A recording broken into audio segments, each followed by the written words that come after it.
سبحان الله والحمد لله لا إله إلا الله نحمده ونصلي على رسوله الكريم اما بعد اعوذ بالله من الشيطان الرجيم بسم الله الرحمن الرحيم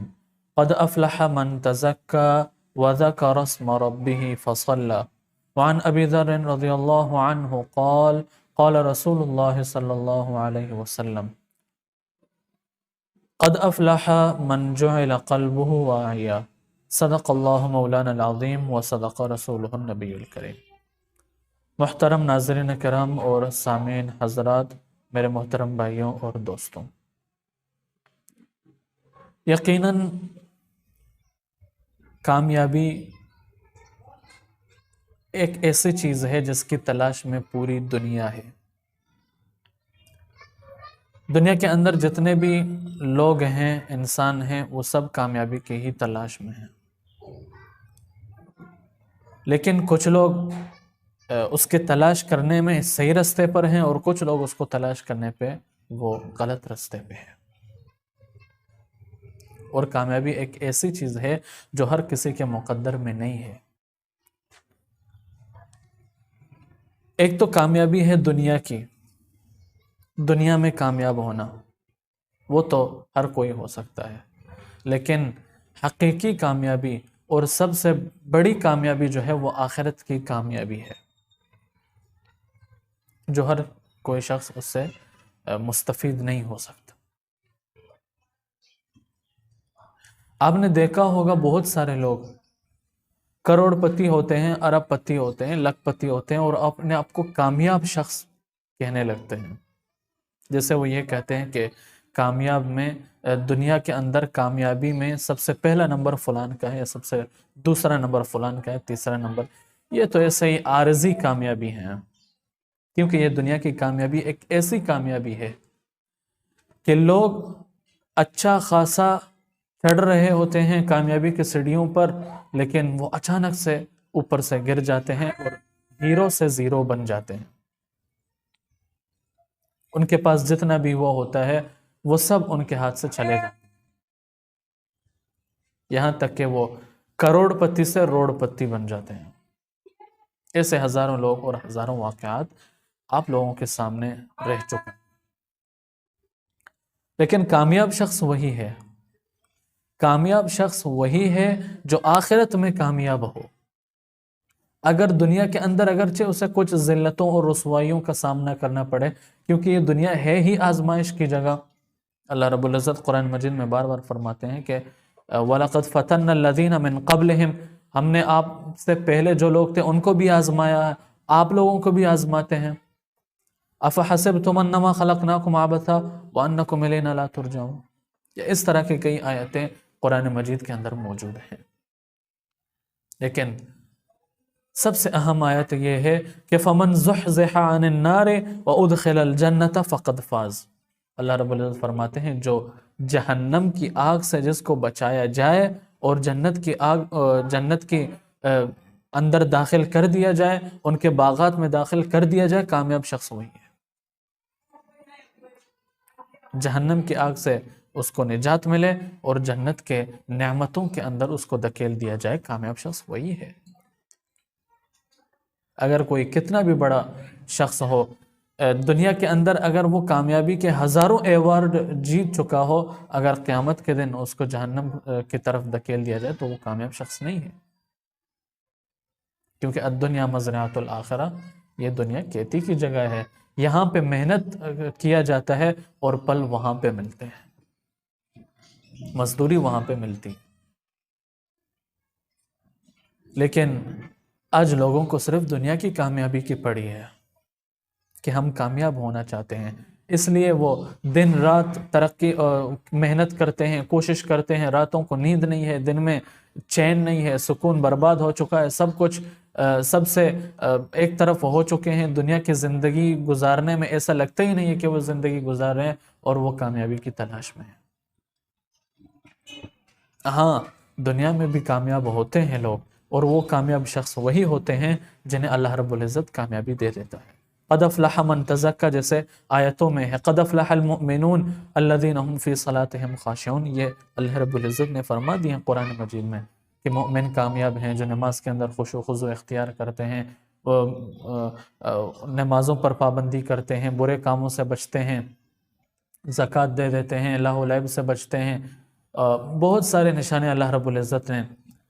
بیان فرمائے ہیں، اگر موقع ملا ان کو انشاءاللہ کسی اور نشست میں عرض کریں گے، یا کہ یہاں پہ موجود ہے قد افلح من تزکا کہ کامیاب ہوا وہ شخص جس نے اپنے آپ کو پاک کیا اور اپنا رب کا نام لیا اور نماز پڑھا، اور اپنے رب کو یاد کیا اور نماز پڑھا، نماز پڑھی اس نے۔ اس طرح کے آیتوں میں ہے، لیکن یہ دنیاوی کامیابی جو ہے یہ بھی کنفرم نہیں ہے، 100% نہیں ہے، حقیقی بات نہیں ہے۔ کسی بھی وقت اللہ رب العزت ہدایت کو چھین کے اس کو گمراہ کر سکتا ہے۔ قائم اللیل ہو، صائم النہار ہو، ایسا بھی ہو سکتا ہے کہ پوری زندگی عبادات اور اطاعت میں گزار دی، آخری لمحوں میں اللہ رب العزت اسے ہدایت چھین لے۔ جیسے کہ بعض لوگ یہ گمان کرتے ہیں کہ فلان شخص نماز بھی پڑھتا ہے، روزہ بھی رکھتا ہے، حج بھی کرتا ہے، مال و دولت بھی ہے، عزت شہرت بھی ہے، وہ کامیاب ہے دنیا میں بھی اور آخرت میں بھی۔ دنیا کے بارے میں تو آپ کہہ سکتے ہو کہ وہ کامیاب ہے، لیکن آخرت کے بارے میں آپ نہیں کہہ سکتے کہ وہ کامیاب ہے، کیونکہ آخرت کی کامیابی وہ الگ چیز ہے۔ اور آخرت کی کامیابی کی بات ہی یہی ہے کہ جب اللہ رب العزت فرماتے ہیں کہ فَمَنْ زُحْزِحَ عَنِ النَّارِ وَأُدْخِلَ الْجَنَّةَ، آگ سے بچا دیا گیا اور جنت میں داخل کر دیا گیا تو وہ کامیاب ہے۔ جیسے کہ حضرت ابو ذر رضی اللہ عنہ کی یہ حدیث میں نے آپ حضرت کے سامنے پیش فرما دی، جس کے راوی حضرت ابو ذر رضی اللہ تعالیٰ عنہ ہیں، فرماتے ہیں کہ قد افلح من اخلص اللہ قلبہ للایمان۔ اس کے شروع میں ہیں بہت ساری نشانیاں ہیں اور آیتیں ہیں، اس بات میں ہے کہ کامیاب شخص وہی ہوا جس کے دل کو اللہ رب العزت نے ایمان کے ساتھ خالص کر دیا۔ قد افلح من اخلص اللہ قلبہ للایمان وجعل قلبہ سلیما ونفسہ مطمئنہ ولسانہ صادقا۔ اس طرح کی بات اس حدیث میں موجود ہے۔ لیکن جو آخری ہے، آخری جو میں نے عرض کی قد افلح من جعل قلبہ واعیا، یہ پوری جو نشانیاں ہیں، یہ جو پوری باتیں ہیں، ان سب کا خلاصہ ہے کہ کامیاب شخص اللہ رب العزت نے اس کو کر دیا کامیاب جس کے دل میں صدق ہے، جس کے دل کے اندر صداقت اور دیانتداری ہے، وہ کامیاب ہو گیا۔ ورنہ ہر شخص گھوما پھرتا ہے اور کہتا ہے کہ میں کامیابی ہوں اور میں کامیابی کی سیڑھیوں کو پار کرنا چاہتا ہوں۔ کیا پیسے سے پار کرو گے؟ آج اتنے بڑے سے لوگ بڑے عہدوں میں پہنچ چکے ہیں، یقیناً انہوں نے رشوت دی ہوگی، یقیناً یہ ایک گمان اور وہم کے طریقے سے میں بتا رہا ہوں کہ یقیناً ایسا تو کیا ہوگا کہ وہ وہاں تک پہنچے ہیں۔ لیکن اچانک سا آپ لوگ نے دیکھا ہوگا کہ چونکہ یہ بات اب ہو چکی ہے تو میں عرض کر دوں، آپ نے دیکھا ہوگا کہ ایک بندہ ہوتا ہے بہت بڑے عہدے میں ہوتا ہے، جیسے ہمارے ملک میں ہے کہ وہ پرائم منسٹر سے نیچے درجے کا ہوتا ہے، یا کہ وہ وزیر اعلیٰ ہوتا ہے، یا کہ پرائم منسٹر کا کوئی اور ایک مشیر ہوتا ہے، اس کا دوست ہوتا ہے، وہ بڑے عہدے میں ہوتا ہے، لیکن اچانک سا پتہ چلتا ہے کہ اس کی یار تو اس کی جتنی بھی ڈگریاں ہیں وہ تو سب کے سب جعلی ہیں،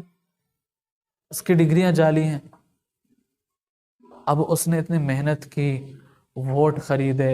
لوگوں کو دھوکہ دیا، لوگوں کو چھونا لگایا، اتنا کچھ کیا، آخر میں پتہ چلا کہ اس کے تو سارے ڈگری جعلی ہیں۔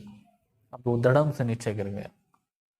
حالانکہ وہ کرسی پر بیٹھ کر یہ گمان کر رہا تھا کہ اب جو ہے میں کامیاب ہو چکا ہوں، اب میرے سامنے کوئی نہیں آ سکتا، مجھے پاور بھی مل گئی ہے، مجھے طاقت بھی مل گئی ہے، قوت بھی ہے، عزت ہے، دولت ہے، شہرت ہے، ساری چیزیں ہیں، اب کس چیز کی ضرورت ہے مجھے؟ لیکن ایسا نہ ہو کہ ہم یہی وہم و گمان میں رہیں، ہم نماز پڑھتے رہیں، روزے رکھتے رہیں، صدقہ اور حج کرتے رہیں،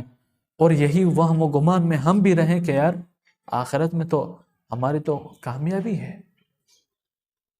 لیکن جب آخرت میں فیصلہ ہو جائے اور ہمارا فیصلہ جہنمیوں میں سے ہو جائے تو پھر اس وقت ہم کہیں گے یار ہم تو کامیاب لوگوں میں سے تھے، تو وہ کامیابی نہیں ہے۔ کیونکہ ہمارے اعمال اس طرح کے نہیں ہیں. نماز ہے اس کے ساتھ ریا بھی ہے، صدقہ اور زکوٰۃ دینا ہے اس کے ساتھ ریا بھی ہے، حج کرنا ہے اس کے ساتھ ریا بھی ہے، دکھلاوا بھی ہے. یا کہ حرام کے پیسوں سے حج کر رہے، حرام کے پیسوں سے زکوٰۃ دے رہے، یا کہ نماز کے اندر کوئی غفلت ہے، کمی کوتاہی ہے جس کی وجہ سے نماز عند اللہ قبول نہیں ہے، روزے قبول نہیں ہیں. یہ سارے چیزیں ہیں، اور ہم وہم و گمان میں بھی ہوتے ہیں کہ ہم تو کامیاب شخصوں میں ہیں. لیکن حقیقی بات یہی ہے کہ فمن زحزح عن النار وادخل الجنت فقد فاز، جہنم کی آگ سے بچایا جائے اور جنت کی نعمتوں کے اندر اس کو داخل کر دیا جائے، وہی شخص کامیاب ہے اور وہی شخص قابل قبول. دعا ہے کہ اللہ رب العزت ہمیں انہی لوگوں میں شمار کر دے اور وہی شخصوں میں شمار کر دے اور وہی کامیابی عطا فرمائے جو ہمیں جہنم کی آگ سے بچا کر جنت کی نعمتوں میں داخل کر دے. دعا ہے اللہ رب العزت ہم سب کو سمجھنے کی اور اس باتوں پر عمل کرنے کی توفیق نصیب فرمائے. وما علینا الا البلاغ المبین.